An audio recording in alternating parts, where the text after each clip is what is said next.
catastrophic failure. I will say, after driving a U-Haul for so long, you learn something real interesting. Everyone can see that if they say a U-Haul truck that's going about the speed limit or 5 miles below, knows avoid that fucking guy. Yeah. Everyone went right past me. No one hung around behind me. It was perfect. Oh, except me. Except you, yes. Right. But that was because I was trying. But no, it was funny. I left because we had to drive to Maryland to get the furniture. And I left before him. I got McDonald's. He somehow passed me. And then I caught back up to him before we got back home. Yeah, that's pretty thankful that it worked out fine. Because, goodness, so many things could have gone wrong. But we're all moved in. We were moving a big vanity mirror and all that. And I was like, I really hope that doesn't go. The only thing that broke was a Walmart lamp. And that we did not care for. Yeah, it got picked up the wrong way and just got crumbled to pieces. And says, "I'm tired, boss." Well, a worthy sacrifice. But it's lots of fun. All right, so whose turn is it to give the recap this week? All right, Miss Recapper. I believe it was Mike. Yes. Okay. Good, all right. My speech. Okay, so whenever you're ready, you're ready for it, folks. Let's do also, we are live. Hello, chat. We are live. Excellent. Okay, so on the previous issue in our previous issue, so to speak, the team, which we've decided to go up to Washington D.C., basically saying because there was basically because the day was basically happening was they were going to pass the legislation regarding the registration of omnihumans, essentially, and so trying to get a little bit, and so trying to see if Lazarus had the idea okay, I'm going to speak before the Congress. Try to persuade them to not pass the bill. Got in touch with our local rep and saying, "Hey, there's this little finagling. Can I speak before the House? Because this is kind of affecting us." And he says, "Well, sure, you go right ahead. We can have you. It's an open session thing." So we arrive in DC. Lazarus speaks before the full packed chamber. And thanks to, I guess, some future observation of Minuteman and everything like this, maybe you could try to, adjust the speech there. Suffice to say, the Congress looked like they had their minds made up about it. So the speech and that Lazarus gave kind of fell on deaf ear. And so the bill passed. Minuteman did not take it well either because it felt like, wow, this whole everything that the revolution was fought for basically turned it into a secondary version as far as he was concerned, with basically just all of these, essentially all the people's representative just seemed like to be, kind of got this apathetic. It's and he just kind of basically, chew the speaker the minority, the speaker of the House and minority leader, and the leaders of the House out when they decided to make their public press conference. But yeah, so far the registration bill has passed in the House. It's working its way to the Senate. It's probably going to be a very foregone conclusion at this point, and so now it's okay, well, Plan B at this. And that. Mike, you cut out. Can you hear me? Yeah. Now, yeah. Okay. But you were talking, you just clicked out. Where did I cut out at? I don't remember, but it was like the last sentence you said. You Just cut out. Yeah, it chopped off like probably the last I don't know, half of that sentence. Oh, okay.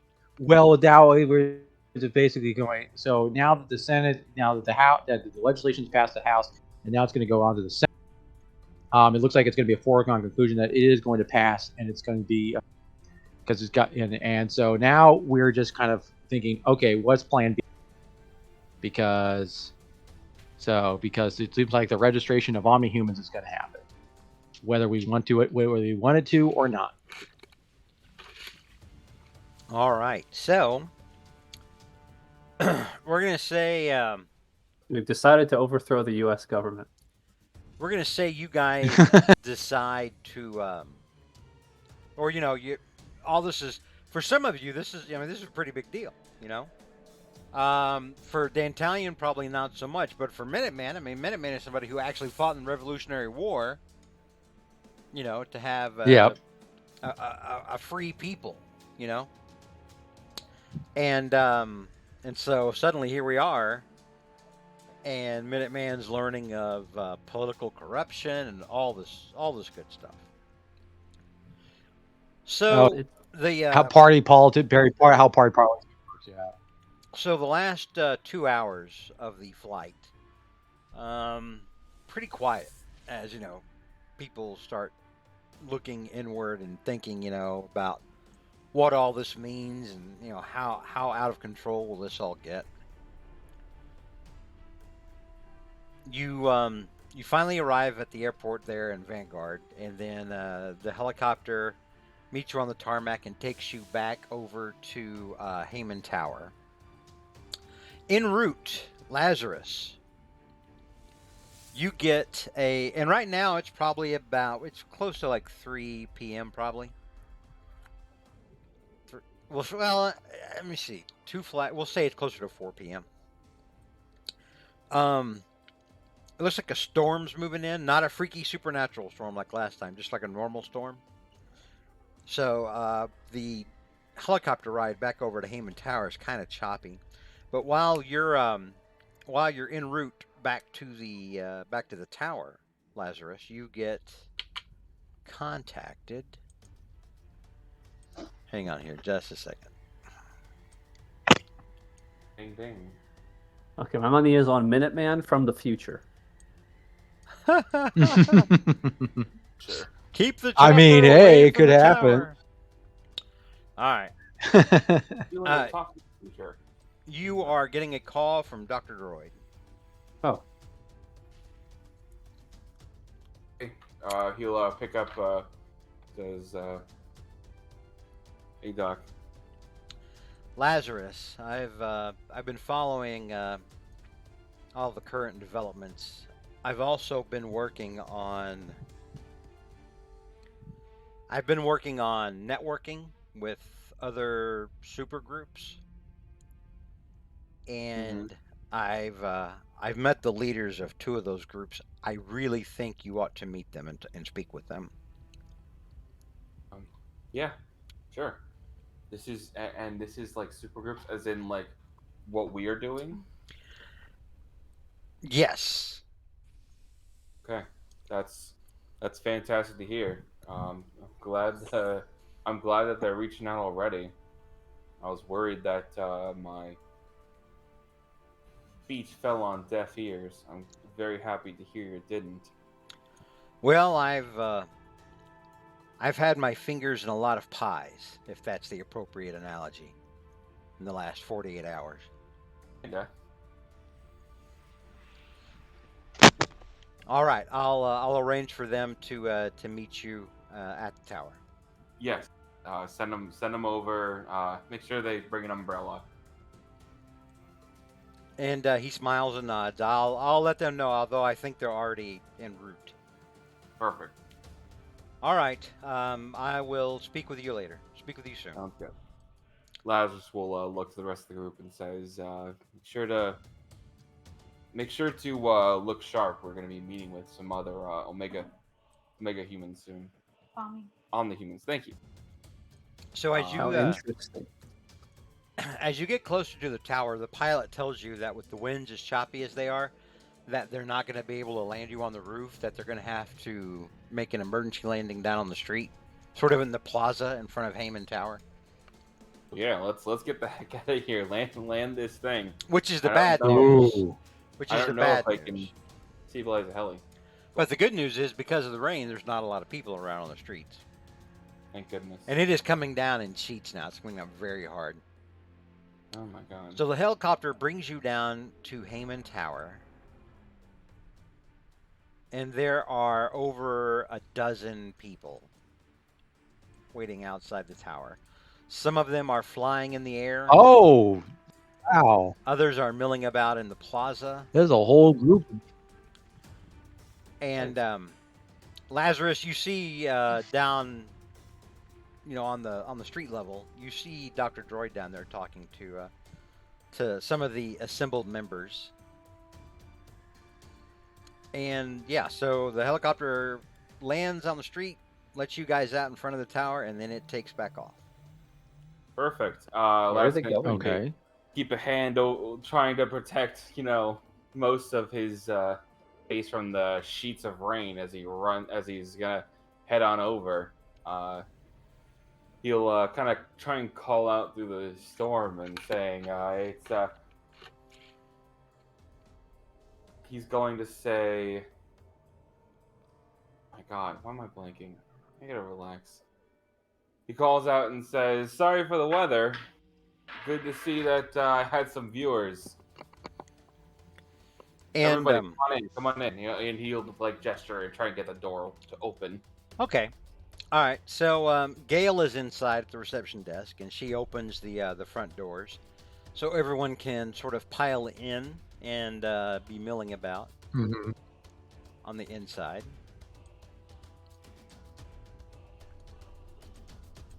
And Dr. Yeah. Droid finds you, Lazarus. And he's kind of like waving at you, to approach him. And then you see him waving at some of the other people as well. Mm-hmm. And Okay. as he's Where? hang on, I'm talking to Lazarus. Dr. Droid was waving Okay. at him to get his attention. Mm-hmm. We're just going to put you Mhm. guys kind of around here for the moment. He waves at some other folks, and they move in around you.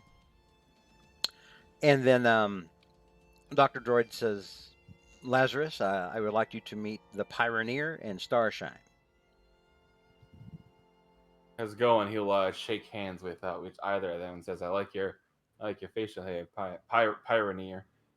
It's a pleasure. I'm Lazarus, as I'm sure you've heard." And Pioneer says, "Yes, you'd have to be living under a rock to not know who you are. It's very good to meet you. Now, you've heard of this dude before. This dude is the leader of a New York-based team called Vigilance. Ooh. And the other girl you haven't seen before. And Dr. Droid introduces her. Miss Starshine is a cosmic-based hero. She's the leader of the Sentinels. They're based in Chicago. Oh, well, it's a pleasure to meet you, Starshine. Good to have friends in distant places. I wish I could have had you here in more typical Vanguard City weather, but it's a pleasure to have you all here, especially in these trying times.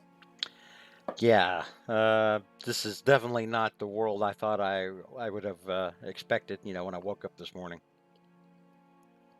Agreed. So, yeah, we've been talking to your friend, and he motions to Dr. Droid. Yes. We've been talking with him for a while now, and he says that we should all kind of have a sit down right now and talk some things out about everything going on. I think that would be very reasonable. As long as everybody's in and all that such, I'll say, Gail, order some pizza or something like that. Let's get these people fed. Pioneer Starshine, come with me. Let me show you. Let me show you the tower. We can talk. And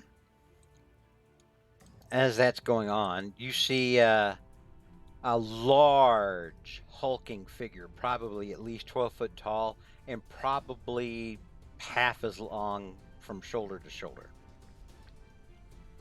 And he comes up to the tower and walks in. Very large individual.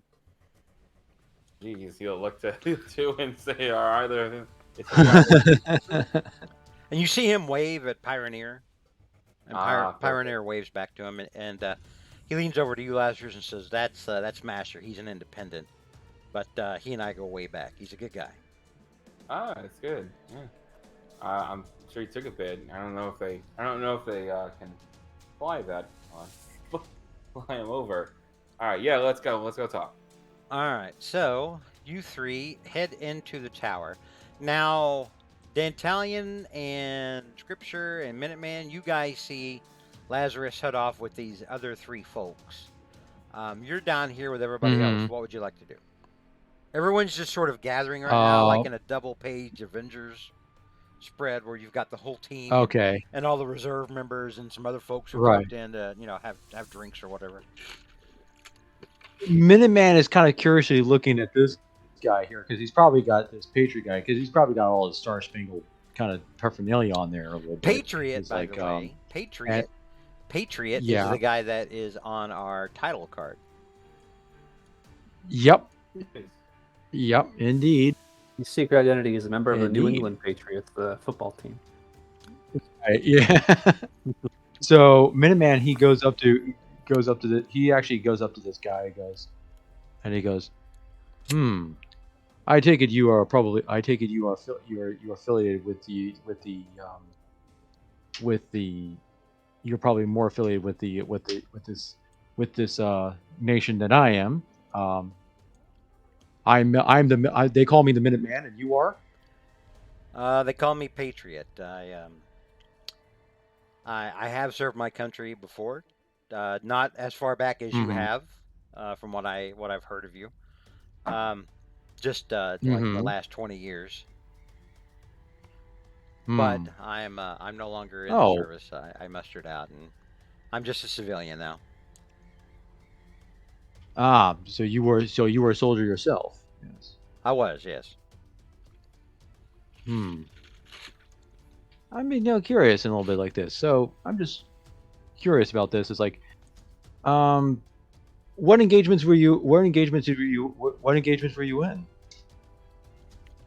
Well, I was in the Iraq War, and also the Afghanistan invasion. And it did any foreign entanglements. Yes. Oh, he says like, well, he says, sorry that you had to go through that. I mean, that was the thing. That was one of the things. When we were fighting for our independent, when we fought for independence, that was one of the things we wanted to try to avoid because, but Well, when but they it's, fly when they fly planes into your buildings, you can't really ignore it anymore. I heard that was happened, and I must have been I mean, some of the it was a trying time. A lot of bad things happened, but we also did a lot of good things, and mostly we were able to keep the fighting away from the states. So that was another good thing. Well, that is good. That is a commit. Well, that is good, but but it must have been still. I mean, it is. I mean, what do you think about it? But what do you think of all this? About this legislation? I mean, I must admit, I was a little shocked by what I saw when I was over in Washington D.C. And he nods and he's like, "Yeah, that's unfortunately par for the course these days. Listen, you served, I served. I swore an oath to my country. The government is not the country."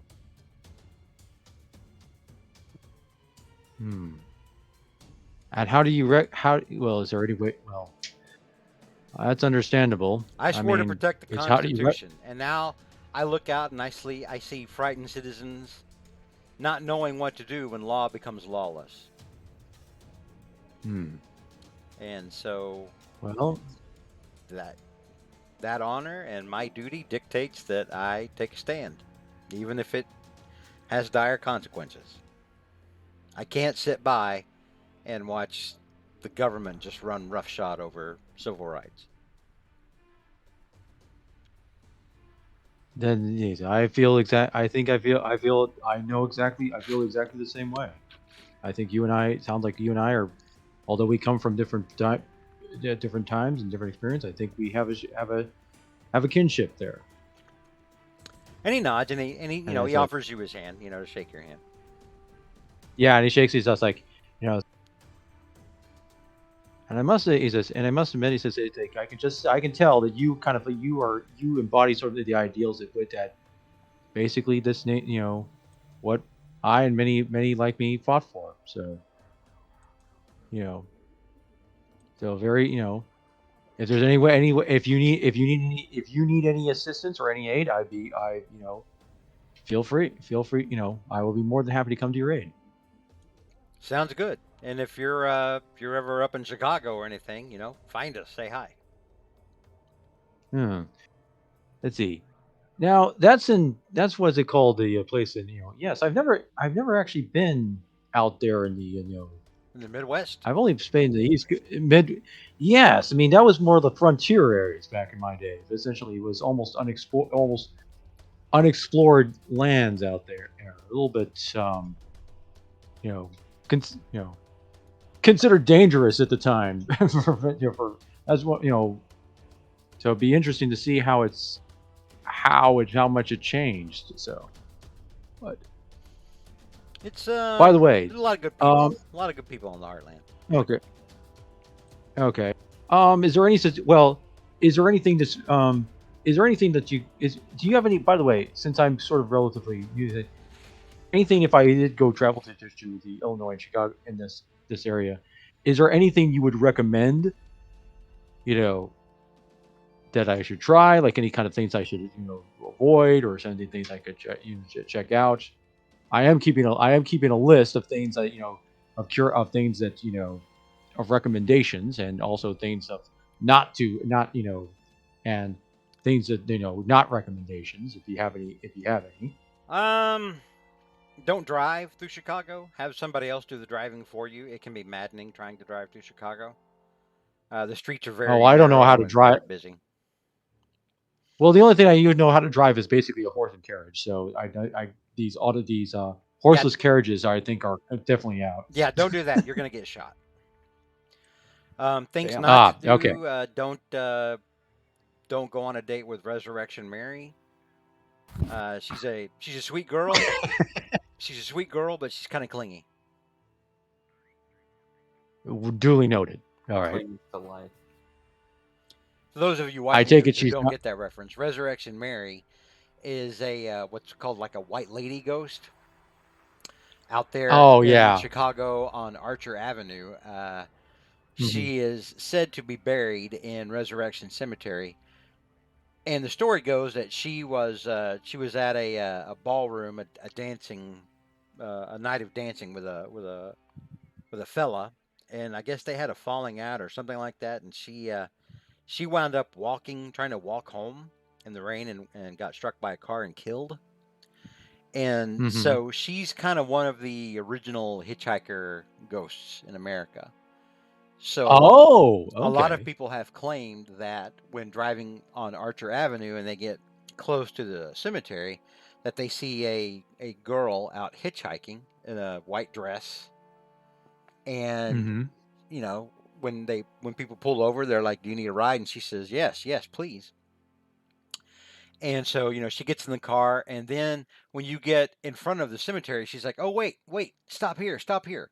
And then she'll get out and then disappear behind the bars. Ah, okay. A little bit of Americana Yep. Nice. for our viewers. All right, so And he says that and kind of chuckles. Okay. It says, He says, well, I haven't exactly, gone into this courtship stage just yet. But I will take that under advisement.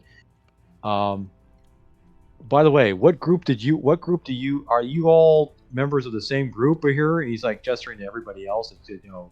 Um, or are you kind of like, it's like, how many groups are affiliated here?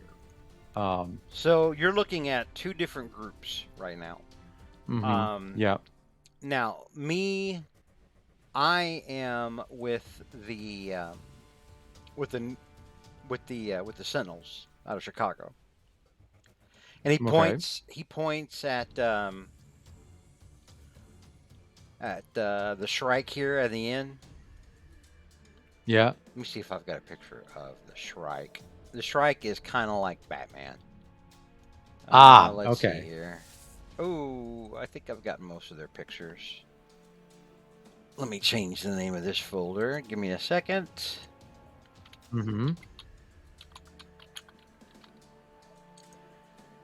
Yeah, so he points out the Shrike. And then he points out this guy right here. And he's like, okay, that's the Shrike. He mainly handles street stuff.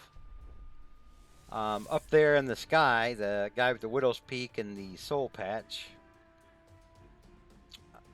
Where is Hogshaw?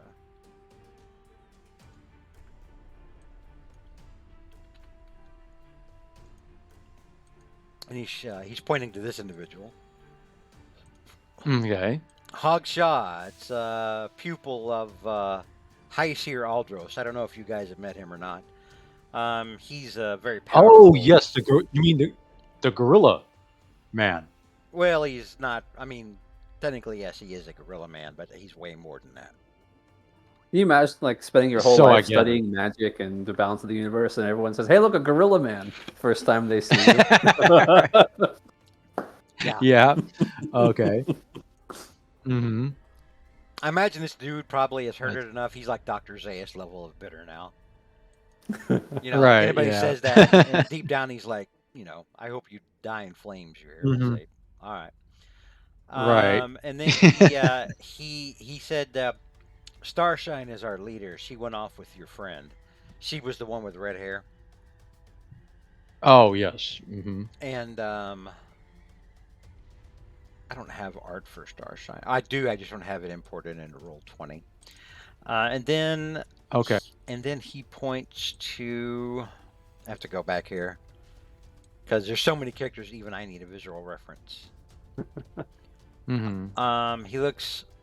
He points out this girl flying. This girl up here flying in the sky, or flying above your heads inside in the lobby. Actually, Buzz. Yeah, she looks like she's shrunk down, and she's also being followed by like a swarm of bees. But she's actually doing DJ stuff in the air.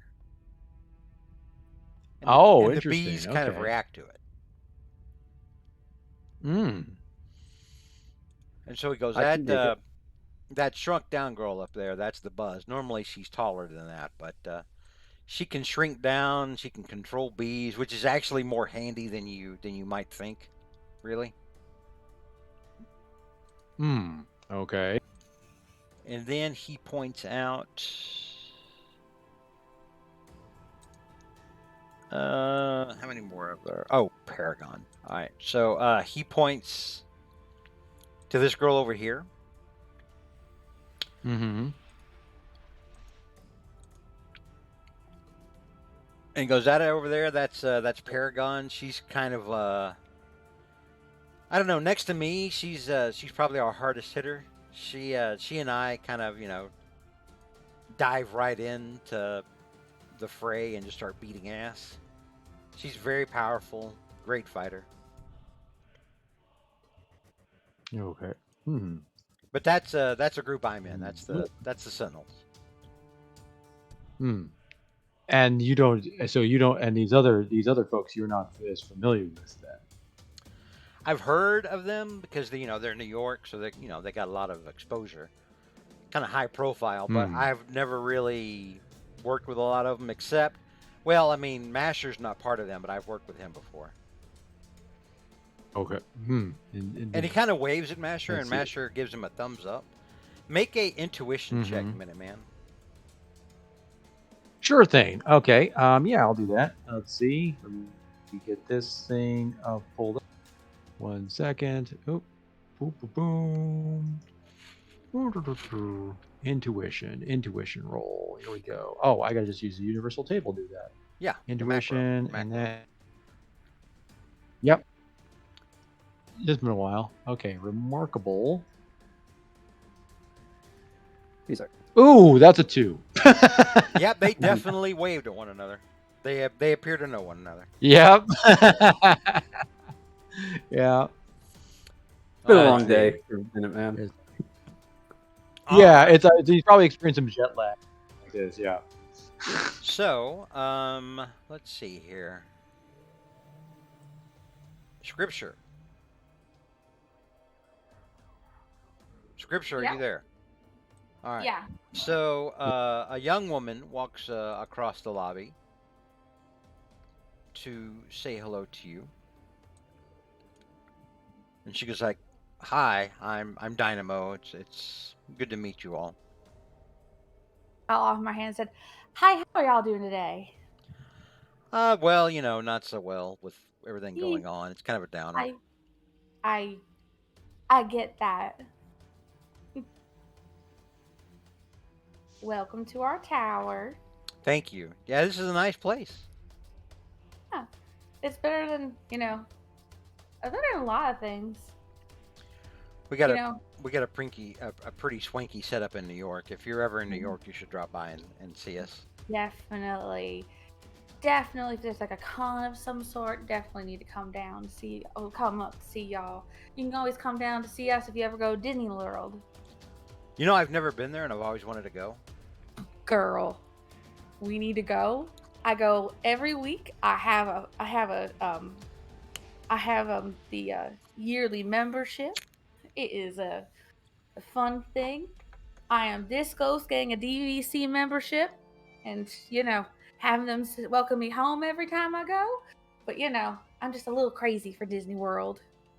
I guess so. I don't know what a DVC is. Is that some kind of? Oh, so DVC is their timeshare thing where you basically get points to it's basically a timeshare where you have points to spend on what hotel you do. You have a home hotel, and then you can do it at other hotels, but you can also do it for like the cruises, and then they also have like curated trips around the world that you can do it for.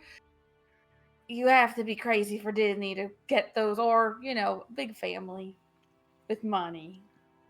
And she nods and she goes, yeah, my family didn't have a lot of money when I was growing up. Mine didn't either. But I mean, we didn't usually go without wanting for anything. Yeah, we were happy. My daddy was the pastor for our town, so we always gave and made sure that we did food kitchens and stuff like that. So we didn't have a lot, but we always made sure that everyone survived. So who are the rest of your members of your team? And she's kind of pointing off over to Dantalion and Temperance. That's Dantalion. He is literally a devil. He's the guy that likes breaking people over his knee or whatever. Yes. We saw that. And then I fixed them. Yes. He's working on it. Listen, you prevent one apocalypse, nothing. You break one guy's spine, you never hear the end of it. And who's the girl?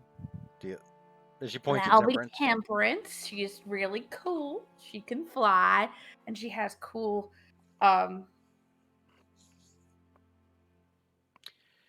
She has force fields. Magic. And she can throw. They're like cards, and she can throw the cards, and magic happens. It's weird. I don't understand. Although I do draw things when they come to life, so I don't understand a lot of things usually about but Wait, they come to life. What do you mean? Oh, so let me show you. And I'll just like whip out my book and I'll start I'll sketch like some small birds, something super easy. I'll have them start flying around us. And she seems really delighted by that. She thinks that's super cool. It's super it's super nice. It's super, and also like healing and all that fun jazz. It's really not that bad. I don't have to break someone's back like some of us, but I can heal it and fix the problem. Well, the team I'm on, we're called Vigilance. We're New York based. Pioneer, the orange and yellow guy earlier that walked off with your friend, he's our leader. He's really cool. And then she starts pointing at other people, and she points at this dude over here, and she says, "That's Streetwise. He's I guess he's our team edgelord." And this dude is like covered in like tactical, body armor, and he's got at least 7 guns that you can see. It depends on day. And I point to Minuteman. I'm like, it's either Minuteman or Dantalion who's our edgelord. It depends on the circumstances. She was like, 2 edgelords. I don't know how you do it. It's so normally Minuteman is fine, but then when we met literal devil, like literal Satan, he became an edgelord for a hot minute there. I don't know why he did that, but to each their own. And she nods, and then she points up at this guy in the Egyptian outfit. And she's like, that's Akhenaten. He's probably our most powerful member. He's actually a resurrected Egyptian pharaoh. And he has become an avatar of the god Shu. Oh, nice. Who's the Egyptian god of air. He's kind of arrogant, but he's all right. He doesn't really give me any problems or anything. It comes with the territory of being a god's chosen, with me doing big quotations with that. Everyone say hi to Calvin. And Calvin just dropped into chat. Hi, Calvin. Hi, Calvin. Hello. And then she points over here at this guy in red. This guy has like a red suit and the goggles with the golden lenses. And he has like wings coming from the bottom of his arm down to his shoulder pits. Like it looks like long red feathers. That's Cardinal. He's like a martial artist guy. He's kind of like, I guess he's almost like a Batman type, but he's not like real brooding and everything. He's got a sense of humor. He tells a lot of bad puns. Oh, he's like the dad joke version of Batman. Yeah. Instead of being broody and being I'm Batman, he just tells really, really bad dad jokes. Yeah, he's not really broody. So off the corner, like, I like my jokes. He's pretty. You guys are just mean. He's pretty tough though. Next to him, that girl with the white hair and the blue skin, that's Cold Snap. She's our newest member. She's got like ice powers. It's pretty cool.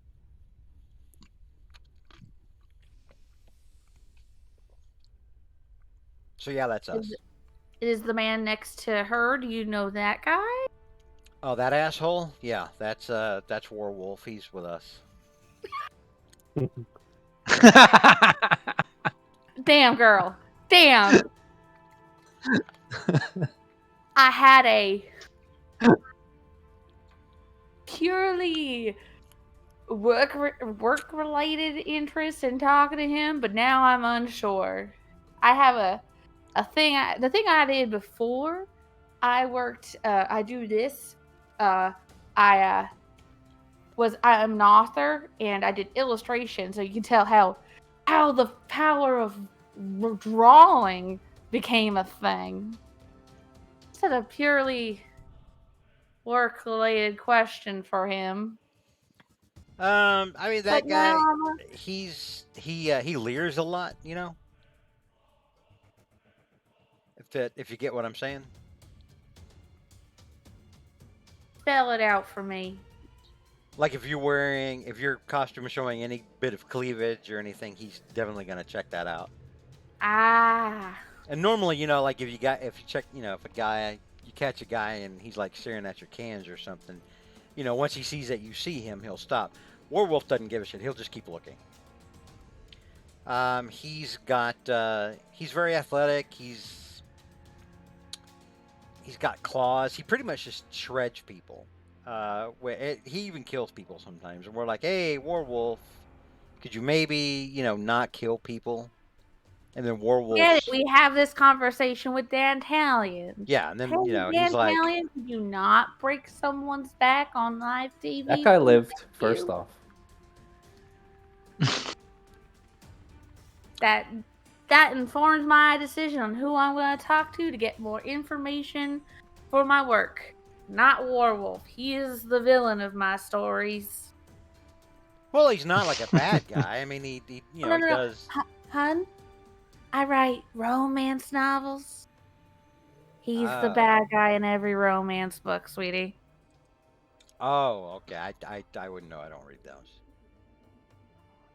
But she nods. Each their own. I support anyone who wants to read. Reading's good for you.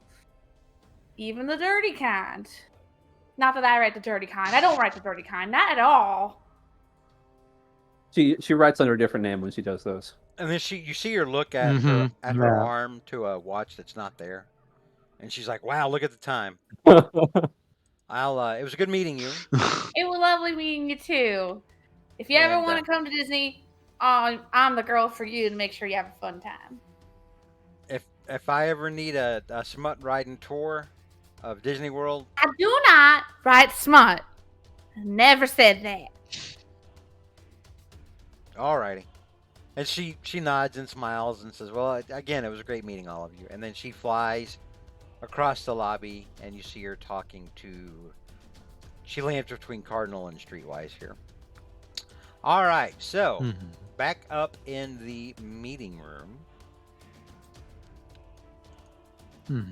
Lazarus, you and Starshine and Pioneer and Dr. Droid have all come up to your main situation room where you and your team normally hang out, and everybody takes a seat. And Dr. Droid looks at you and says, Lazarus, we've uncovered something that may make all of this a little more urgent.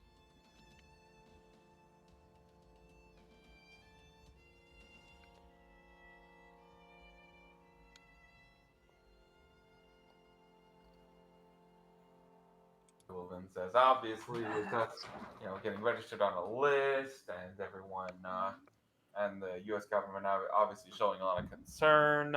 It can't get any worse from here, right? And Pioneer snickers at the other end of the table, goes, "Oh, you're in for a wild ride." Let's see it. And so Dr. Droid patches you in through your phone communicator to what appears to be his private network. And there's a folder in there called Corruption. And he was like, Lazarus, I would like you to open that folder and just start going through files. Pick a file, any file.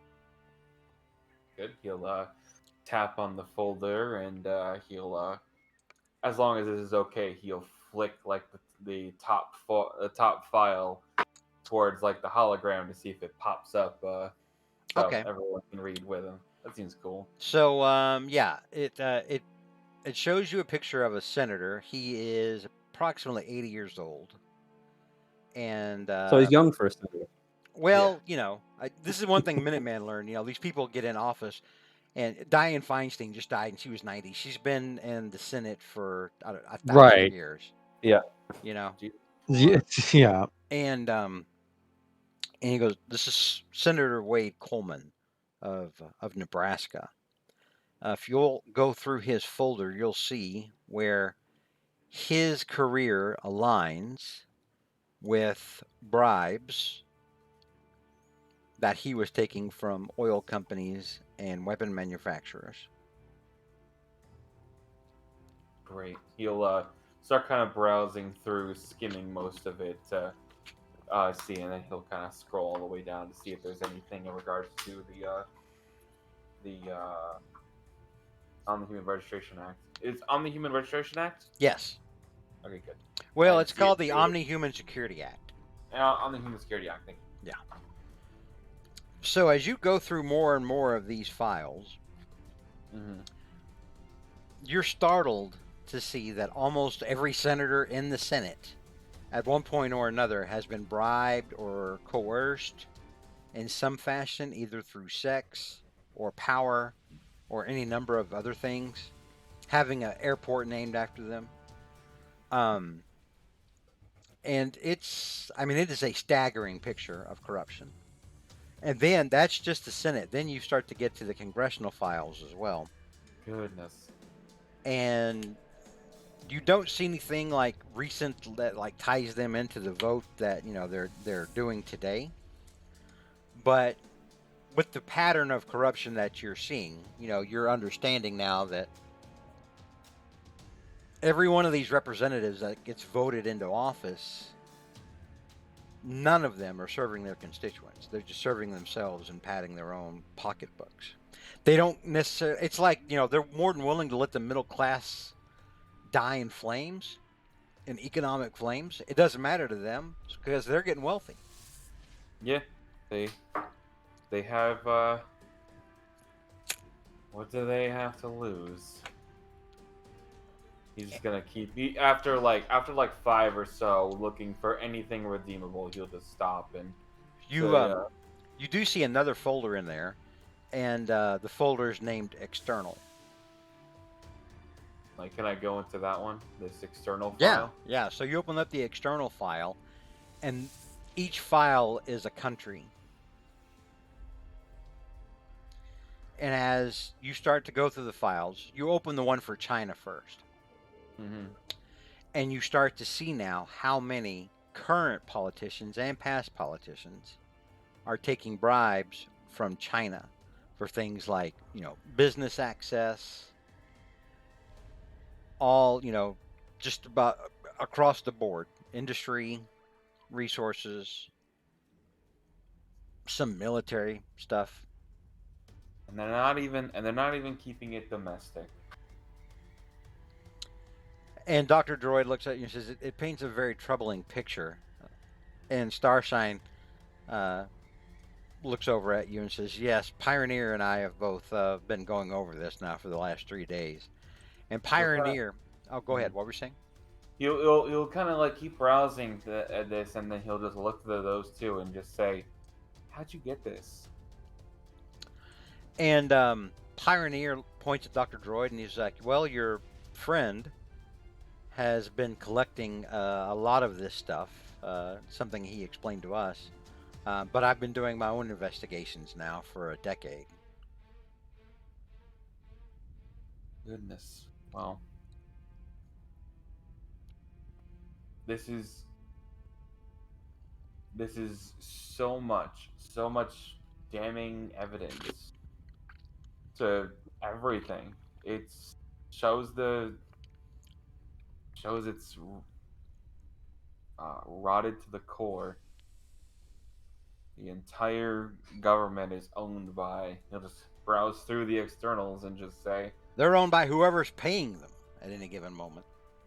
And do these externals list off actual names? Oh, yeah, there's names in other countries. Got it. Russian oligarchs, Chinese industrialists. It's a long list. South African warlords. So much possibility for the people just wasted.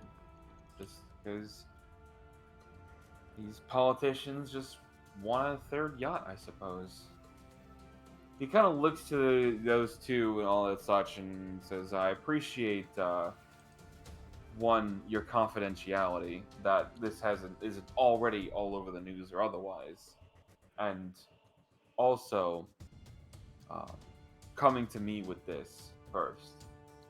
Well, of course, Dr. Droid's the one here, but obviously you three have been working on this for some time. But leading into some further statements with the Security Act passing, and I'm sure that the Senate will easily pass it as well. I feel as though that that combined with this, how they've shown that we are clearly not on the same side, we should be treating it as such. And Pioneer and Starshine both nod at the other end of the table. And Pioneer says, just to be clear, I can speak for my entire team when I tell you that no one, not one of us, is going to be signing that act. I haven't gone over it with my own yet, but I'm sure we wouldn't be agreeing in any way, shape, or form. How about you, Pioneer? And he shakes his head. And he was like, "No, I don't see how we can in good faith. The government is not acting in good faith with us. We should not be coerced into acting along with it." He just kind of sighs, flipping through the files a little bit, and looks to the two of them and says, "I started this research with the intent on making the world a better place, on securing a healthy future for people, and not just humans, but on the humans as well. This I think is enough push to want to make some kind of change. Are you both interested in something like that?" And Starshine nods and she goes, "I don't want to speak for Pioneer, but we've already been discussing this. And for my part, yes, absolutely. We cannot let this level of corruption continue. It's not serving the people.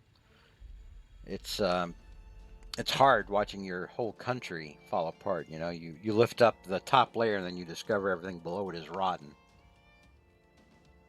Been watching it for some time like this, and was hoping that a little bit of theatrics could help, but obviously our work is far from over. And I've met with the president. He clearly is taking a very opposing stance to us. You've heard about has Dr. George filled you in on his MK Ultra resource? And Pioneer slowly nods and he says that when he first came to me, that's what he led off with. And I didn't necessarily believe him at first, but from everything I've seen now, I believe it wholesale. Current status of the U.S. government is not preferable.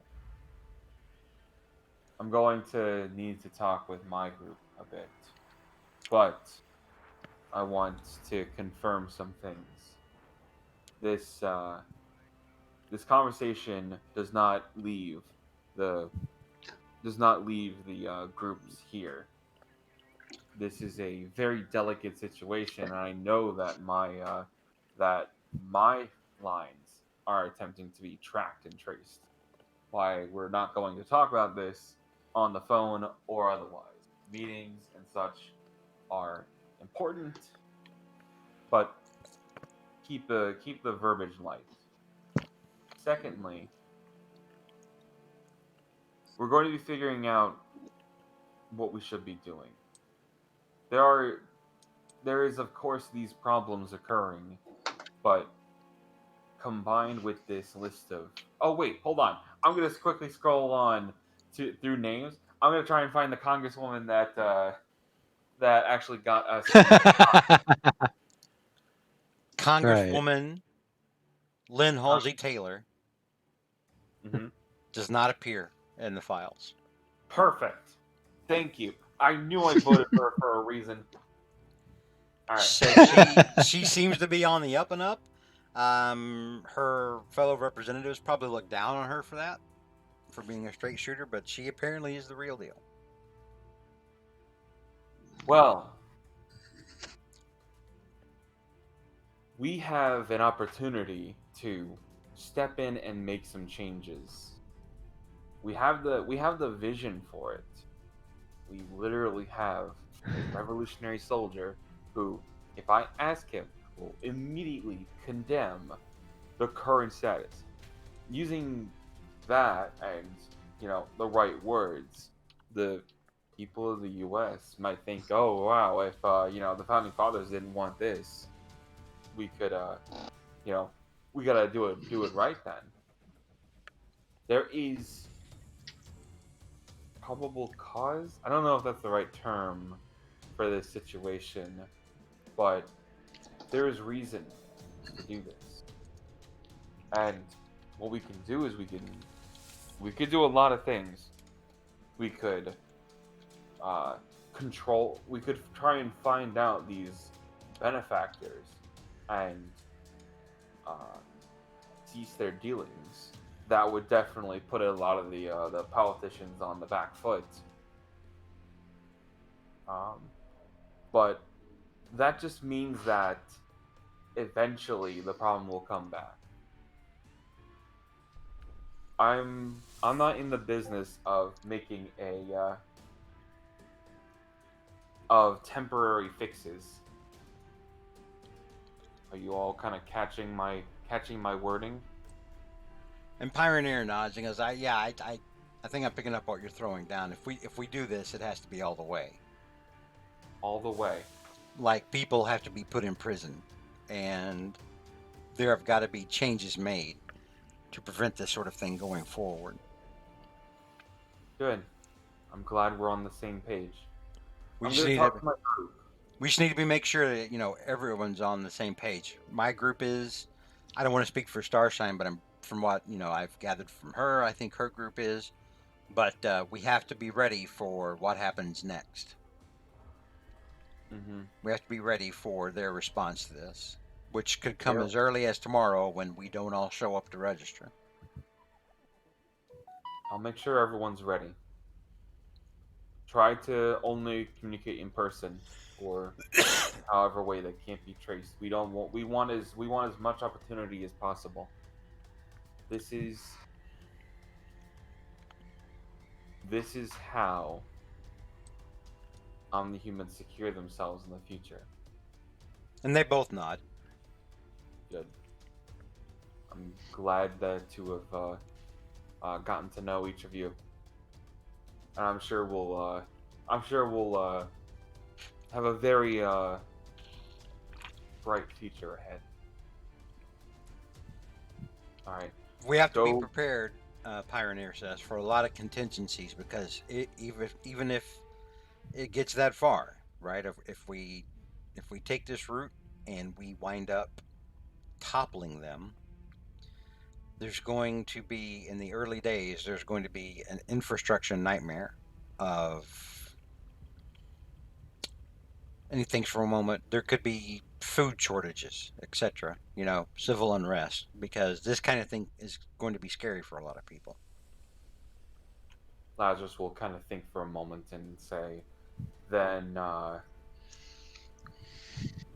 we're going to need a lot of capital to make sure things transition while taking loans and organizing the proper logistics to keep everything going while the restructuring occurs. He'll kind of look at the externals and all that such, and start picking out a couple names, saying maybe we should figure that out quick.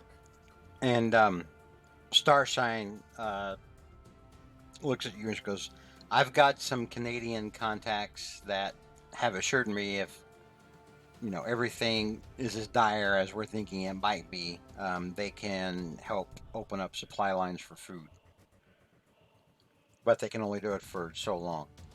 We'll have to open up some logistics and such, but I'm confident. The humans are We are, at the very least, proving to be resourceful. Alright. We'll save further logistics for later.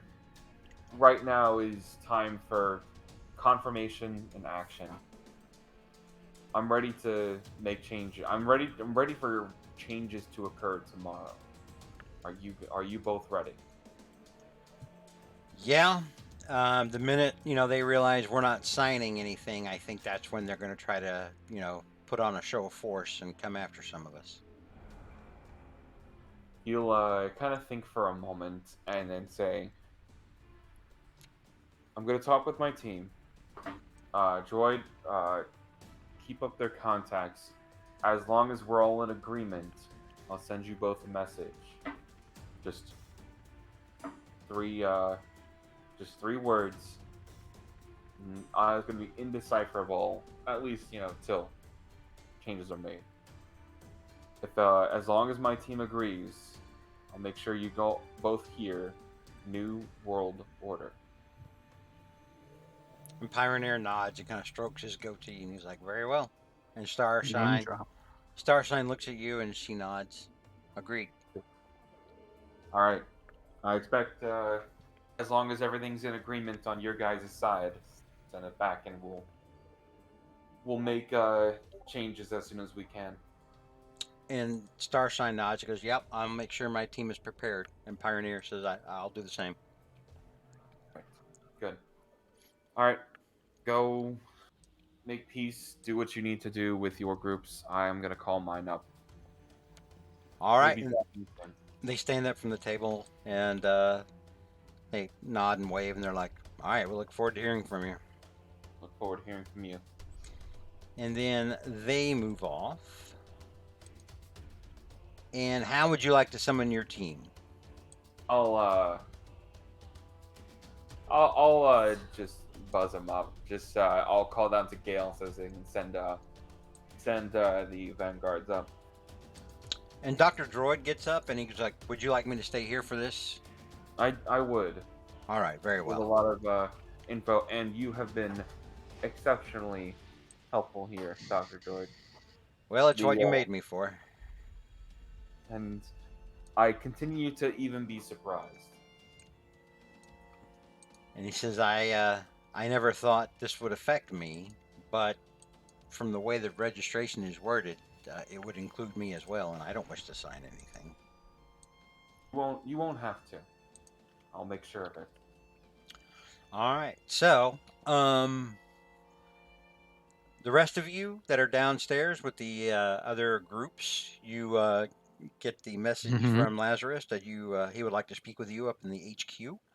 Thank goodness. And you see Pioneer and Starshine getting off of the elevator to and they each go and approach their groups, and they form smaller groups, to form their own little huddles. So you guys go up to meet with Lazarus. And Minuteman will basically, Minuteman before he goes up there, he goes like, "It was a pleasure to meet. It was a pleasure to make all of your acquaintance." And does a little, kind of,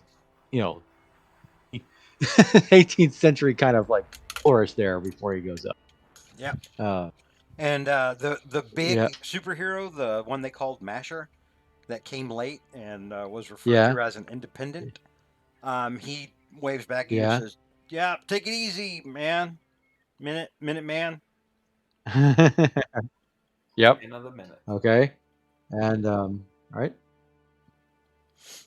All right. Okay. So we're back up here. You guys are up here. You come into your HQ room and you see Lazarus sitting in his normal spot, and standing up next to him is Dr. Droid with his hands crossed or clasped behind his droid back.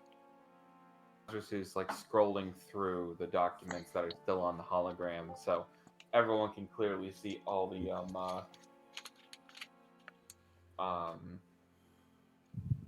the information provided. He's right now looking at the country Russia and seeing the money that's kind of coming in, and he'll just start off with saying, "And what is it?" Bless my heart. It's all rotted. It's all corruption. nearly down to every single piece. Honestly, there's more people here who have taken bribes or uh, been extorted or otherwise than haven't. And this is information that we've get that who gathered. Lazarus will kind of point to the Dr. Droid beside him and says the most reliable source, thanks to Pyroneer and Starshine. Starshine? Starshine was the redheaded woman. Yeah. Yes, perfect. Those two have also been instrumental in obtaining this information.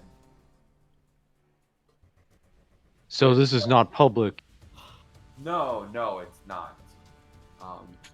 Honestly, Why not? I Well- think it's more not yet. I hope it's more not yet.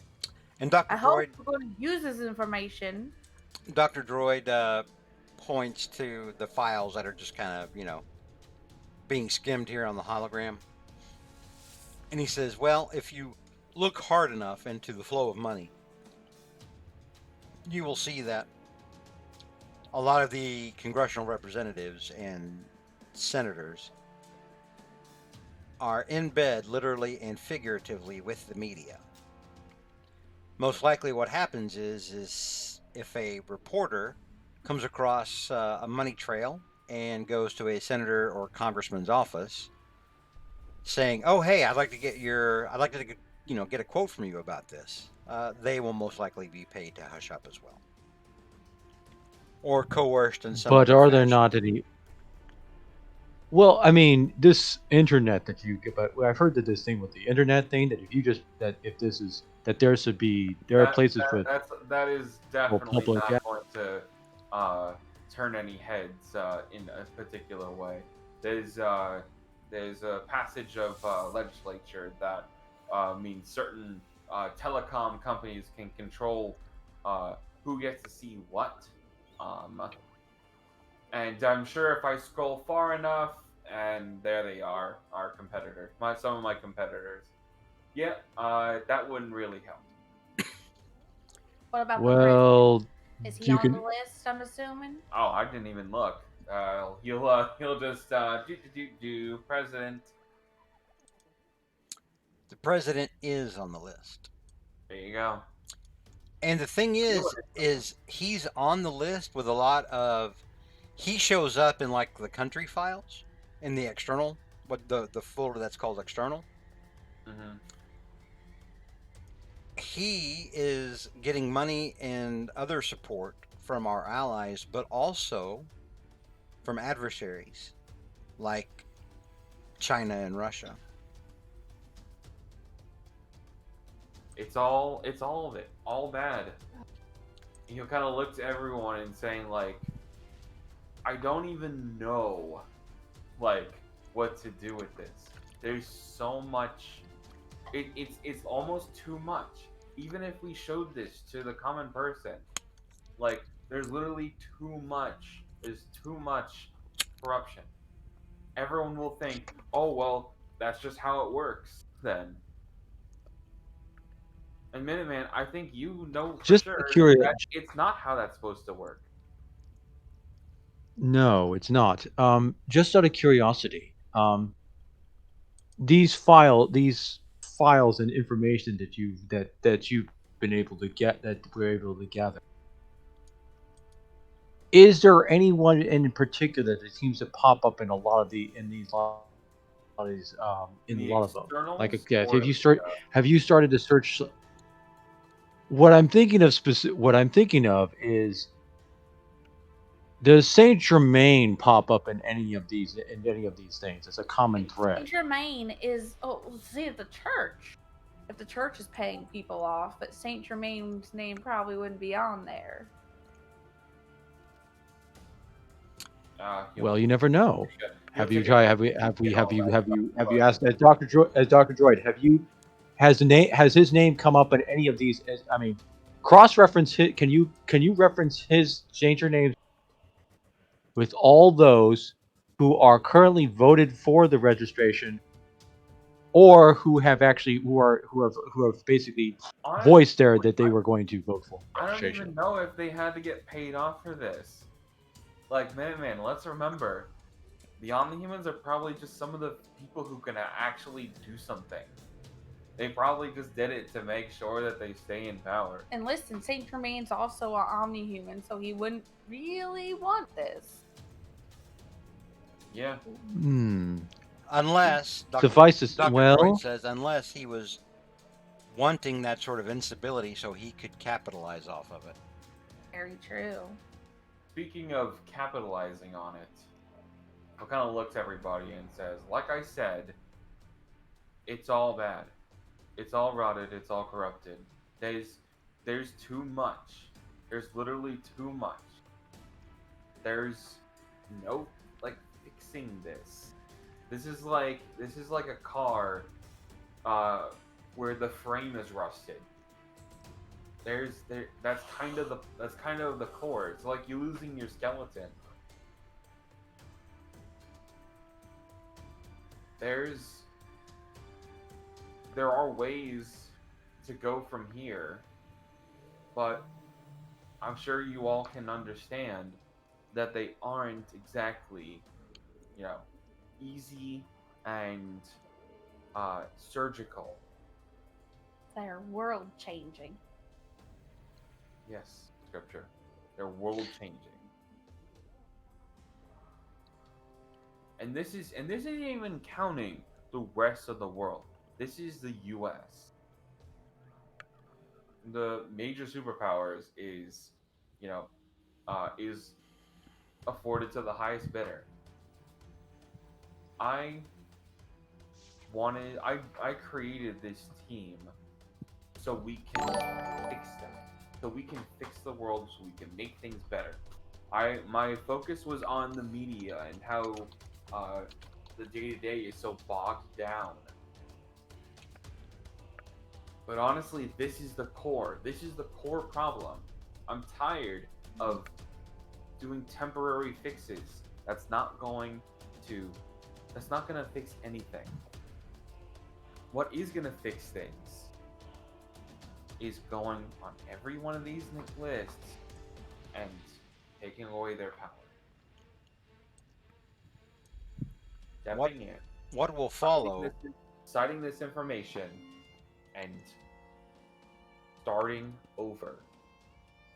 What will follow most likely, Dr. Droid says, once we have reacted to whatever measures they take when we do not show up to sign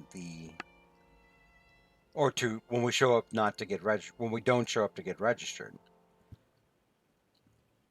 When it's all said and done, when the smoke has all settled, we will probably have deposed many of these corrupt individuals in government, and then we will have to have elections to support them.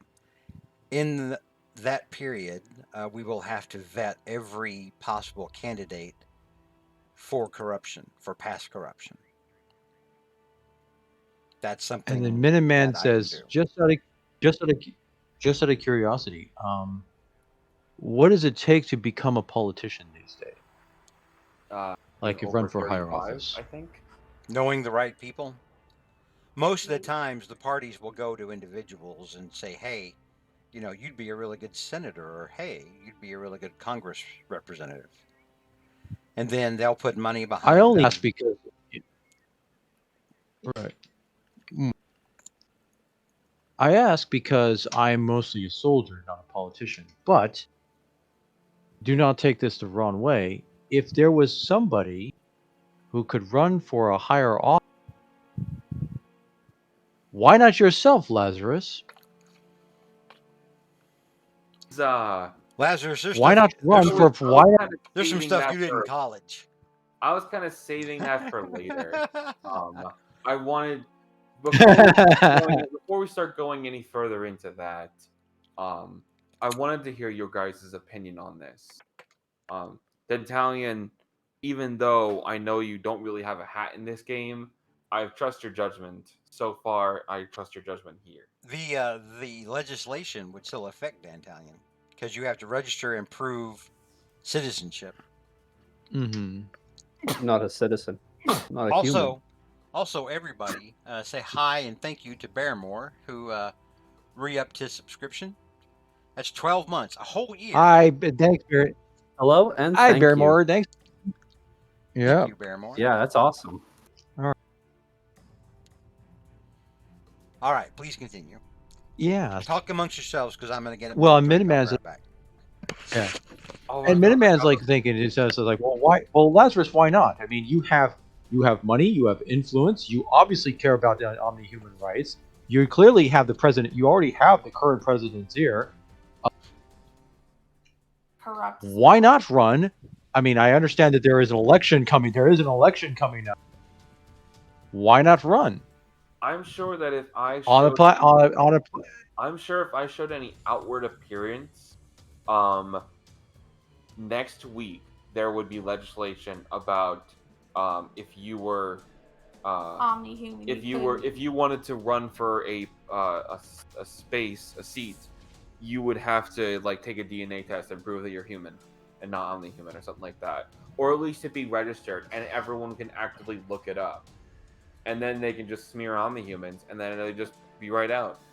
I can't play this game, Minuteman, because it's already rigged against us.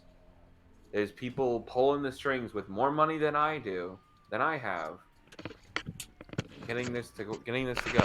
And yes, scripture. What? Oh, I thought you were saying something. Anyways, No. we can't play this game. We can't play their game and beat them at it. Not without losing. But I'm saying. Sadly, I think this calls Well, for this actual shakeup of the government. That's not going to happen if we just get Lazarus in. Now, it's not enough. Now, if you're referring, I'm not saying. I'm saying that it's one. What I'm suggesting is that's one component. What we're talking about, we are dealing with, all due respect, with a war. Maybe not exactly a firing war as of yet, but a war none of the same. And you have to wage this war on multiple fronts. The politic angle is one of them. The other angle is basically trying to weed out the corruption, expose it, and even if it is cause a disabling influence. The other thing we have to determine is go to the source, find who the source. There's probably certain sources that are involved, and cut and basically find the head of that snake and decapitate. There are probably also going to be certain omni-humans, I have no doubt, who are probably going to register as well. Who are not going to be like us. They're probably saying, we're going to have to, we are probably going to have to be prepared. I imagine that some of those who are probably in the, for lack of a better term, in the criminal community, who are probably going to look for certain parties, are going to jump at the chance to take effect, to jump on board this thing. we'll have to figure out a way And to I think tell people's true intentions. I mean, we're on the humans. I should just go ask and say if we have anyone who can read minds that we trust. Wait, can anyone here read minds? I don't think so. No one has, just out of character. I wasn't no sure one has. what Temperance is. Yeah. Yeah. She doesn't have that. The closest thing I can do is probably look into the future and see what the effect will be ahead of time, as it could basically, as a kind of that's the intelligence I could provide. I don't.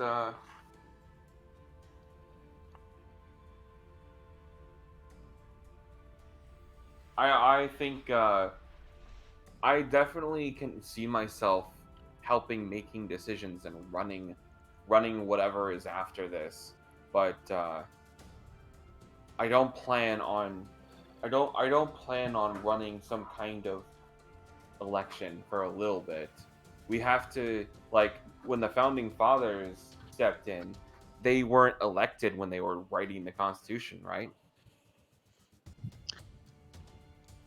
Well, when the declaration was passed, they already assembled. Well, at the time, they assembled basically there was a Congress essentially.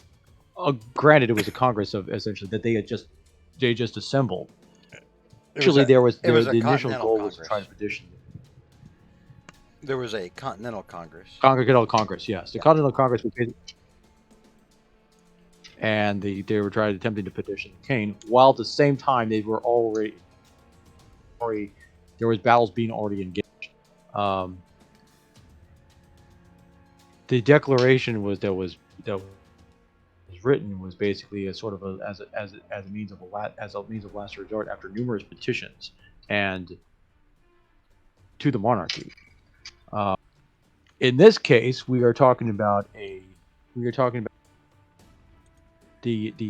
government of this nation. You already tried to petition. Now you've already tried to do a petition to speak before the congressional body, and it seems to me that they already are dead set. And it also seems like they already have, they are already, as you say, bribery and corruption has run rampant.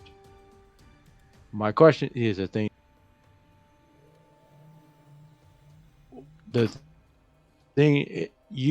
now the way I understand this is way I understand was briefly time talking to your congressperson in Washington. There is someone who is back. There is someone that this is not just some kind of, this is something that this was brewing for quite some time, even before, the most recent incident. Have we gathered any evidence right now as to who was because who would likely, aside from the obvious folks who voted for this, who would have been sponsored, who was behind the sponsoring of this particular legislation, who would benefit? Aside, this is the unfortunately United, aside of the government. This is unfortunately a problem we would have to be conscientious of, but I'm not sure we can solve in an amenable way. Personally, how I see it, we're the ones making changes. We should be the ones making sure that they are seen through to fruition. That means that we would be making decisions for hundreds of millions of people without them choosing us to be here. We are here because we have the opportunity to do something. And I'm sure eventually we will, that make sure that every single person has their voice heard.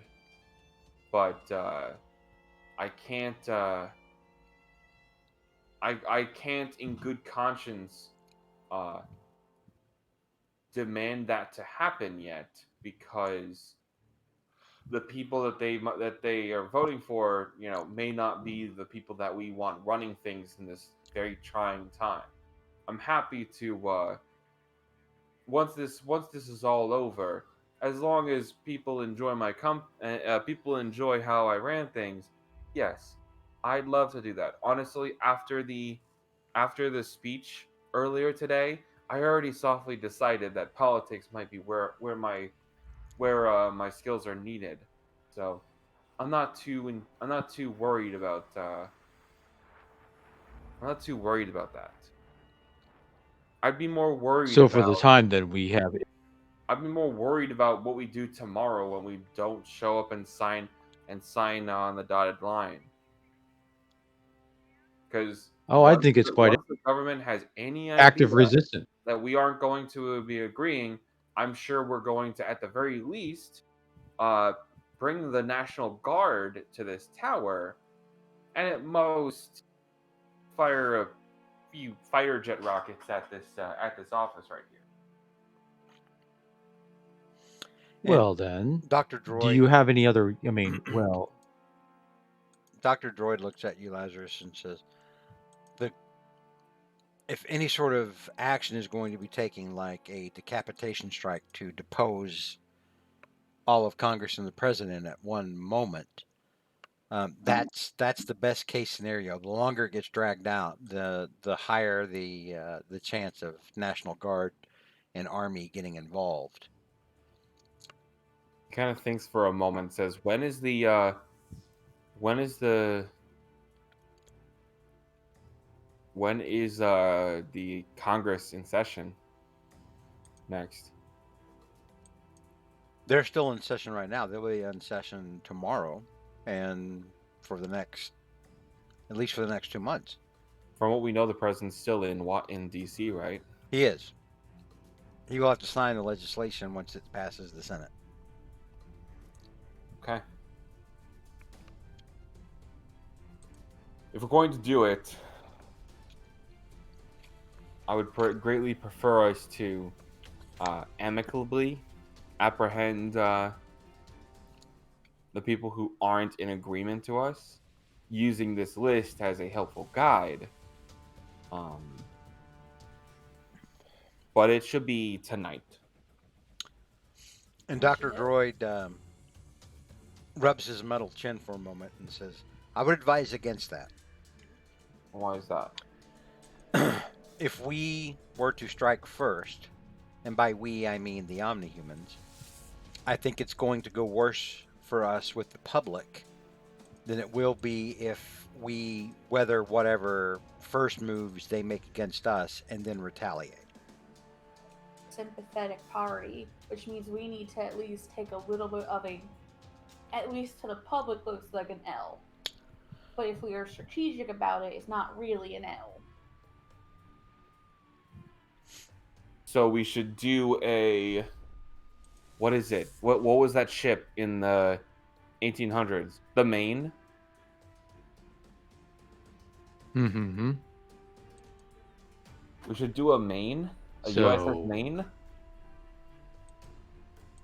And Dr. Droid says, perhaps not to that extent. When we do not register, there will be a reaction from the government. They already have provisions in there to arrest us. Well, here's something here. What if tonight there is some kind of explosion that takes out this tower, at least the top of it? How would the public view that? Some of the most famous Omnihumans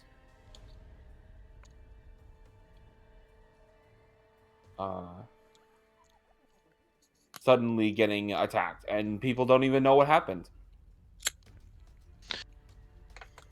It could It would be much more controlled, since we can make sure that no one else is actually getting hurt. Because us waiting for the vote to clear and the legislation to go wrong, for the registration to not occur, that gives them the opportunity to go in here, guns pointed, waiting for us to give any excuse. I think there are many in the public. Well, just out of curiosity, who would start to wonder if this was what is called a false flag incident. I'm sure there'll be some people who do, but I mean, such a dangerous path now hold on. you Now, want to walk, Dr. Lazarus. Mm, You seem fully yes. convinced that the only way through this is outright war. Surely we could have a more elegant solution. I'm like, I'm actually curious. I'm actually curious about what you'd have to say, Dantein, because you have been, you seem to. I mean, my jaw hurts. I don't want to talk. You being, of course, you've Oh, probably. yeah. It's true. Okay, gotcha. All right. That's fine. No, but so, yeah, no, because but Miniman goes, well, here's the thing. We do the thing about this is, I agree. We do have to be a little bit take a more proactive. Or we need to take a proactive stance. However, there are other ways to do this without basically getting into say, with the lack of a better word, armed conflict, such as armed engagement in the beginning. Indeed. Let them be the ones who, if there is shots fired, let them be the ones. Yes, let them be the ones who fire the first shot. What I would suggest, is we do know somebody who is in the media, who's on the public, who is on our side. There is nothing to stop us right now from basically releasing this information to the public, to those media affiliates. May not make much of a difference, but it will definitely show especially those who are basically especially if there's any of those people who are on that list who have provable bribery and corruption, who are indeed voting for this piece of legislation. That gives us some leverage right there. That already gives us automatic leverage. And we do know we already have somebody who is a contact in the media circles who has actually chronicled our exploits already. Well,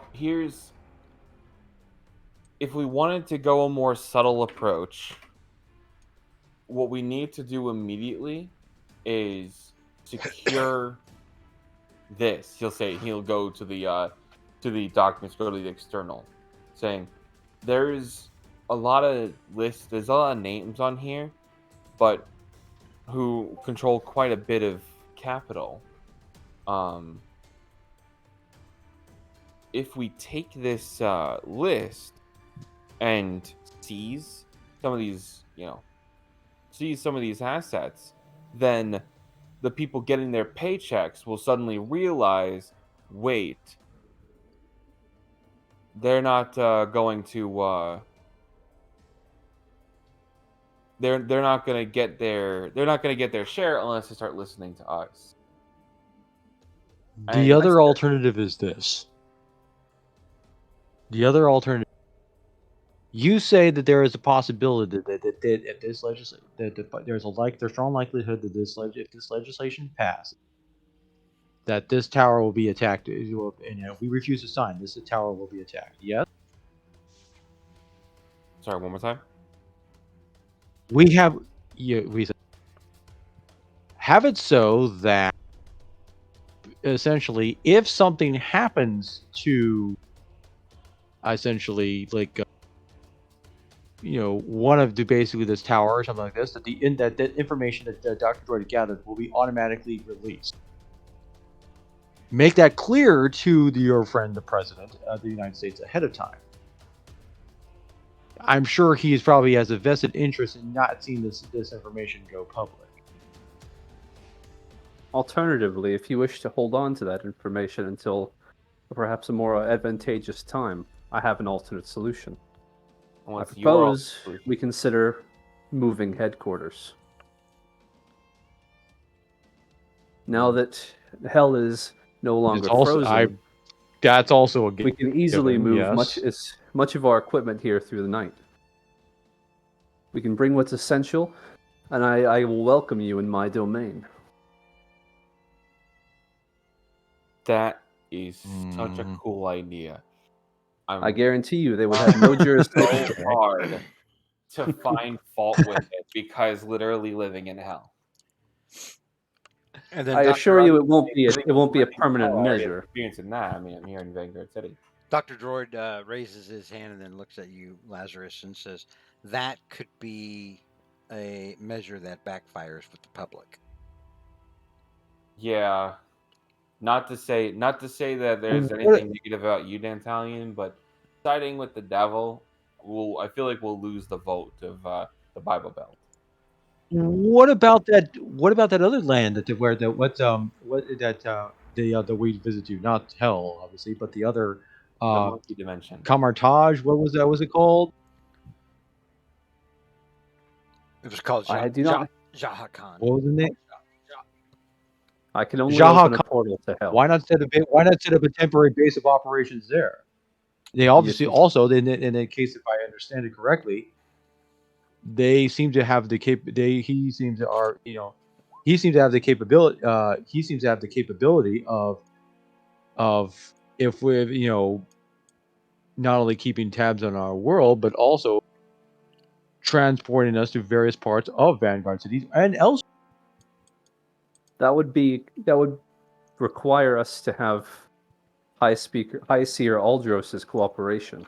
He may not wish to get involved in this conflict. In very mortal affairs. I can offer asylum in hell because, well, I'm a duke.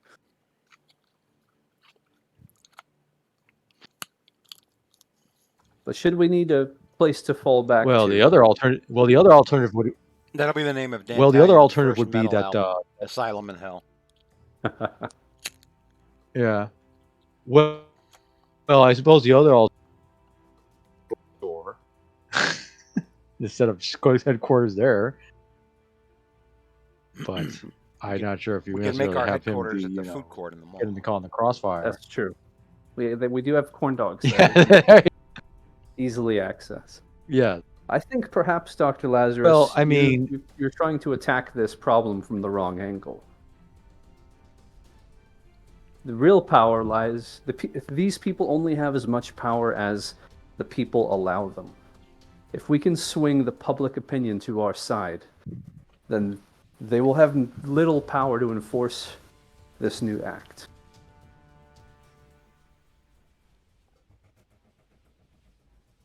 They will always act in their favor, in their own best interests, regardless of how corrupt they are.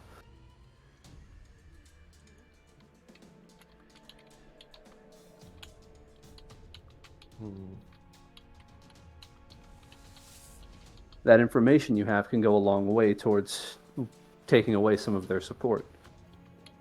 But if we choose to act as we have been in the best interests of the people, we can easily pull public opinion in our favor.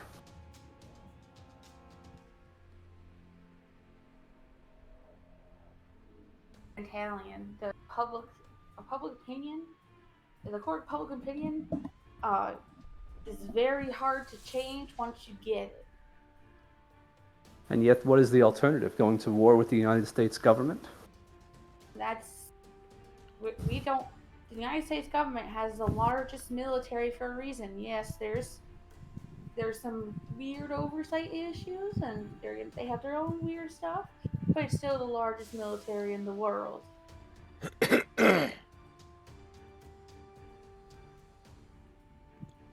I'm hesitant to be slow on this, to give them any kind of breathing room. And yet to act first could be a mistake as well. It could be. And Dr. Droid speaks But up. Most assuredly, acting first would be an action that could backfire with the general public. And you will definitely want the public's support in these endeavors. If we could present a united front as omni-humans all across the United States, we could have a much better chance of fighting this. You've already made great strides to that effect by meeting with the other teams here. I suggest we think carefully about our next move. I don't think I don't think we should take action. I think we should focus on reaction for the time being. If we play defensively, the public is much more likely to take our side. At least for the time being. We should wait and see what measures they'll take. Besides, we can also show that the fact that I was going to say, besides, I mean, we've been shown that we've been being protective of people from other omni-humans who have towards ill intent. So it's showing, that we should continue with that. We should also continue with that mission. We should continue with that mission. This should not deter us simply just because they pass some law. Just because they pass some law, it does not, saying that we need to register ourselves does not mean we should need to deter us. It should not deter us from that goal. There are going to be those.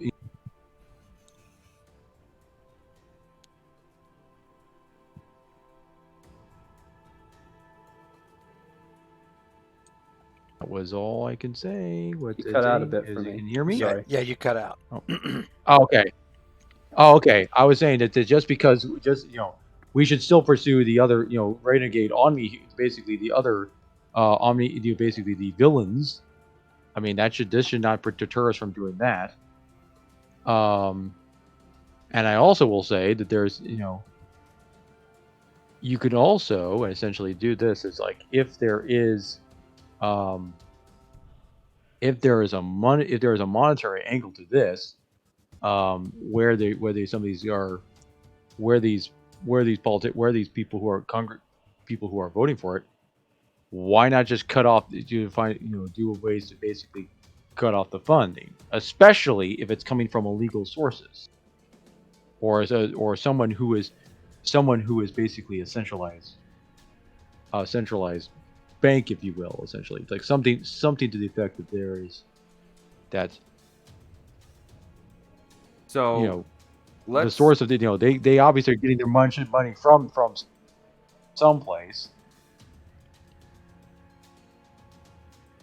So I doubt the solution will be so elegant, unfortunately. This is it's probably a complex issue. Let's just make sure to state one thing. I definitely hear you all, and it does seem like I'm getting outvoted here, and that's good. I'm happy that you have you guys here and to listen to your opinions. Going slower is definitely an option, and it is important to be prudent in the right situations. As in testament of compromise, then how about then we move on the media instead? Public opinion, public image is so important. Then let's just start there. Hey, that's a great idea. You could simply. I I have a few suggestions second on that. point. Firstly, I believe you can likely file a sort of official legal challenge to this new law. That will at least back our position for if we refuse to sign, to show that we have legal grounds to doubt the legality. I believe the Constitution document may have some provisions as to the rights and privacy of individuals that may be violated here. On those grounds, we can perhaps delay a direct confrontation if they ask us to sign. Lazarus will kind of pause for a second, look to Dr. Joy, and says, "Is there actual legislature that allows us to stall for time before we actually have to sign on the dotted line?" What will most likely happen? You would have to obtain legal counsel who has argued cases before the Supreme Court. They will try to find a district that they think will be favorable. Here's the problem with that, though, Lazarus, is that whatever court this will probably fall into, that judge will probably be corrupt. We have to run this scan to, and basically we have to compare these names to basically any judge. But I mean, like, well, that could work in your favor. With how much money there possibly is going into this, I can't think of any person who would say no to a certain number. Well, what that will likely work in your favor. What will happen is that the lower court will stay on the side of the federal government and say, yes, they have the power to do this. At which point, then you could appeal it to the Supreme Court, which may not give a ruling on it until next summer. There we go. I don't need them to rule against it or rule in our favor. I need to stall. That would Indeed. definitely be a stalling tactic. Okay, we can stall and then start working on our working on our actual plan. Secondly, I have a second proposition in that regard. I believe you can use your mobile network to possibly help our public image, or at least get us more information. Can you arrange so that there's new software available to opt in for all of your customers with Royal Cellular that will allow them a sort of forum for public discussion regarding omnihumans, as well as possibly the ability to report omnihuman sightings and events that would require our attention? Thinks for a moment. Says there are social media platforms that can do something like that. It's not hard to make it. It's mostly hard to get people to use it. That could also be used against omnihumans. Consider True. that, Lazarus. You could possibly offer some sort of financial incentive to users who opt in. $5 off their monthly plan. And as long as you maintain strict control of it, you can at least get a feel for the public opinion, and at least have a platform with which to discuss it with them, where you can control the terms. He'll think for a moment and look to Dr. Troy and says, "What are our ratings currently at? Are we doing well? Doing poor? And where do you usually get your ratings, Dr. Droid? Are they through like the mainstream media? They are through the polling that your assistant, Gail Honada, puts together. Okay. She actually pays a polling firm on your behalf to do that polling. She keeps it on the main server. I could access it. Okay. Is that with traditional polls alone, or is it also looking at a sort of algorithm of social media data and other outlets that are publicly available?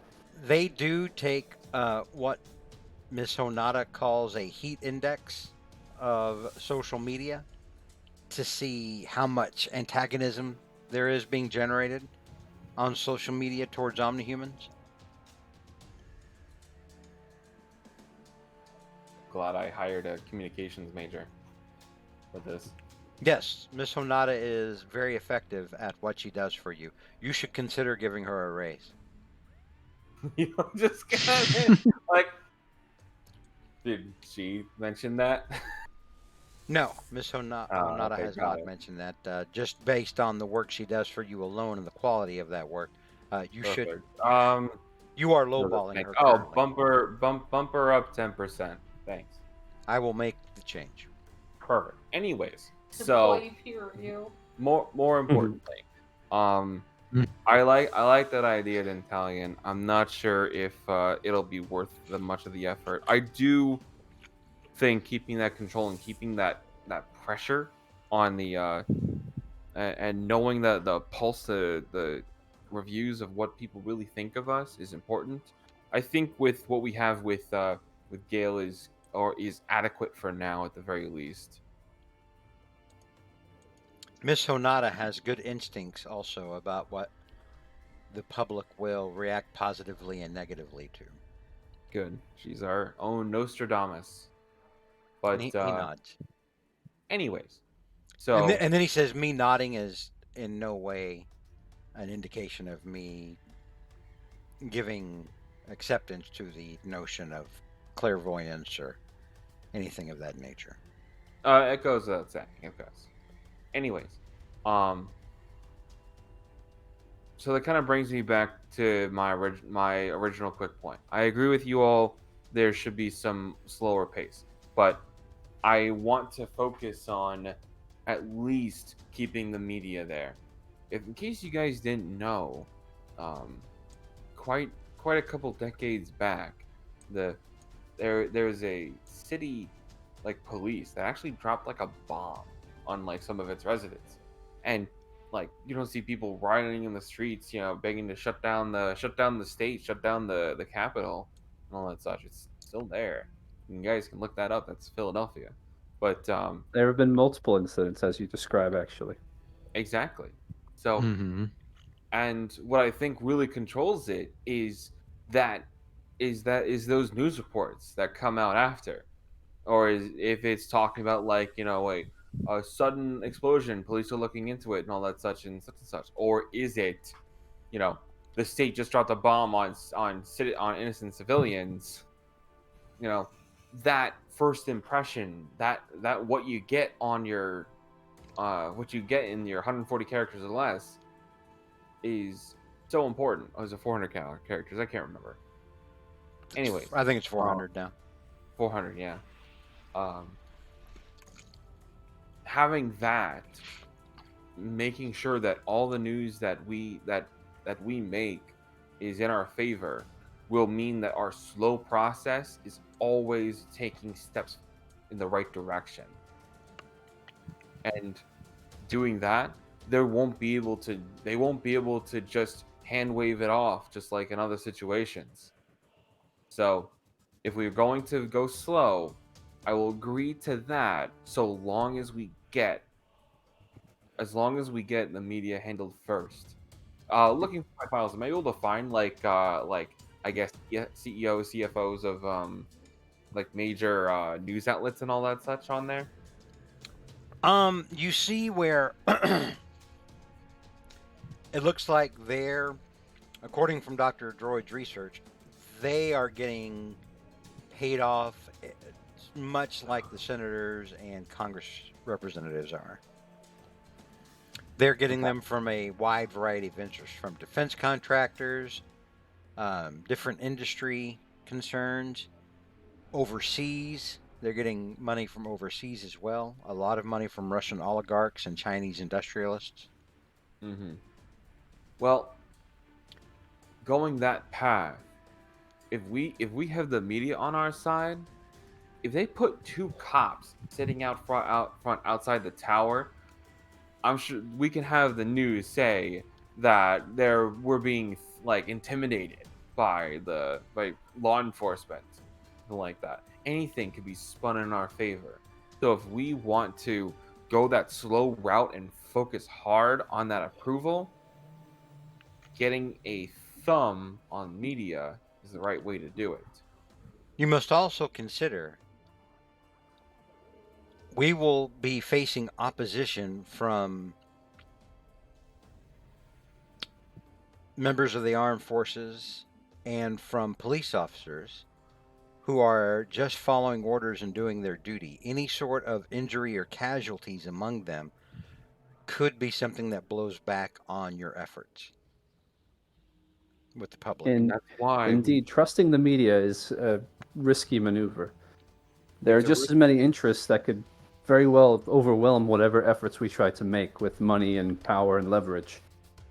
That's better to focus on the opinion of the people themselves as a whole, not just through the media. I agree. I don't think we'll be changing much of our steps. Our rule of no killing or serious life-changing injuries will help here. Especially your interview and all that such, and how things are different. Don't expect that to be a regular thing. I don't, but I appreciate it, and I feel as though I should thank you every single hour it doesn't happen. Anyways, that's what I think we should be doing. We should be doing the same thing we've been doing so far, punching up loser on the humans who are being threatening to the masses, and keeping a hand in the media. Now, of course, there'll be other people trying to pay and all that such, and win us over and all that. But as long as we find the right people, the most common, the most common benefactors on here, we might be able to pin this down and keep it going for long enough until we finally make our move. So what I propose then is, for the time being, we focus our efforts. Most likely, you and Miss Gale and Dr. Droid should immediately work to begin finding a legal team that will represent us in this. We should, tomorrow morning, before the first thing tomorrow, likely have some kind of statement drafted that we will be officially opposing this, but through legal means. That should be our first step. Someone in mind. Oh, wait! Before I do that, you got any recommendations? Yeah, you being from. We likely could get a great many lawyers on this case, if you really wanted. They probably have to be alive. I'm sure there's some legislation in there for that. No, well, what's the point of that? Otherwise, you could just kill anyone you disagree with. You have to let dead people have a voice. Oh, there you go. He'll look to Dr. Droid and says, "Is there any legislation about that? They have to be alive?" And he thinks for a moment and goes, "There is no stipulation that legal counsel must be alive in order to represent you in court." Perfect. He'll look to Dantai and says, "You think you can get a hotshot lawyer? We'll we can set up we can see if we can set up an agency, make sure that they pass the bar still and all that, and Yes, I'd likely have to find the soul of some sinner lawyer and convince it. And he'll smile a bit, and the look in his eye says convincing is probably just going to be torture. Yeah, there you go. Convince it to help. However, I feel that may be best to start with mortal means first. I will be happy to I'll take do a look so. at mortal means to begin with. And Dr. Droid looks at you and says, I would recommend against trying to go through the American Civil Liberties Union. Oh yeah. Yes. And he points to his files. All right. I'm gonna start handling that and checking reviews and seeing what we can work with. But that is merely our first step. There you go. Afterwards, I believe we should, as you say, continue our work to operate as a peacekeeping organization in suppressing omni-human crime, as well as mortal crime. Mm-hmm. I will stress that we will now have the public eye on us even harder than before. I better not catch any of you guys frowning or looking like you're being mean to anybody. All right? That is a very biased way to look at it. Look, I can't help that you're resting bitch face Italian. Most people would argue my smile is far scarier. That's fair. All right. I also believe we should probably have some backups of our information, and I can take them to a secure location in hell. Droid, please make too many backups. Feel as though that you come to a reasonable amount and double it. Encrypt them in every way you can think imaginable, and even keep a paper copy somewhere. And he nods. That is all very doable. I can do that in the next couple of hours. Fantastic. Yes, I can arrange to have anything super important stored in hell. I will. Can we get one like etched in metal, like anything non-flammable will be fine. There we go. I can arrange to put it on an external drive. Perfect. Works for me. You can put it in those safety boxes you get for your house that says that all your precious information will make it through a fire. Says, those are scams. Hellfire will likely give those more trouble than mortal flames. Very true. And Dr. Droid looks at you, Lazarus, and says, if you'll excuse me, I'll make the preparations now. Sounds good. I'm going to start looking into mortal lawyers and all that such. If I can't find anything by morning, Dentalian, bring me the best lawyer you got. Very well. We'll make it happen. This is his name, Gat Gurdock. He has no sense of smell. I might have burnt all his nose hairs. He goes by the name Devil. He can still smell your bullshit. All right. And I think with that, that's a good place to end it for tonight. Perfect. Mm-hmm. And I will say, as your GM who's trying to drag us to the finish line in this campaign, it is torturous to watch you all decide, oh no, we should drag this out as long as possible. Keep it. The alternative is fun. I mean, I'm trying to get us to Alex's game and end the campaign so we can be in a good place to start up the campaign. Oh yeah. You know what? Let's fight the government tomorrow. Let's do that. Yeah. Let's fight a little government. Well, no, I mean, I think we're all kind of just a little bit. Well, we're yeah. Well, he's like, I was like, hey, well, we got multiple fronts here and like this, and then, oh, by the way, isn't there some guy who's backing all this? We should. We're supposed to be heroes, right? But it's weird playing the devil's advocate to be the good guy. Guy. Yeah. From the U.S. government. Right. Yeah. All right. It's funny here. Have a great night. Good night, Kelsey. Good night. It's funny hearing Dantalian say, but wait, good night, Kelly. Isn't there a non-violent way we could do this? Well, I think because if they do nuclear option, Dantalian's just gonna have too much fun. I'm thinking, dude, you broke somebody's back in front of a TV news camera. And he'll do it again at some point, probably, but only until when then, non-violent. Let's do this non-violently. I mean, trust me. If you said we're gonna go do this, Dantalian would have been like, yes. He does not have a problem with either plan. He is simply presenting the options within his several thousand years, his under his belt what wisdom he has. He just cares about his friends. And his friends' opinion. To be fair, he's having a lot of fun with it either way. I was going to try to have this done in like 2-3 weeks. But you can. Well, maybe we can do a time skip, I guess. No, I gotta do a time skip. I'm just going to find ways to accelerate everything more and make it spin out of control. There you That's go. fair. Oh, here comes always fun too. There you go. The president is shooting with his fighter jet himself. The president is in a giant cyborg suit and he's he's coming to arrest us himself. Don't Yes. mess with this senator. Yes, Bill pre- Pullman. Bill the Pullman is the president- president. He's got one of those like big The Lex president Luthor is armor actually suits. himself an Omni.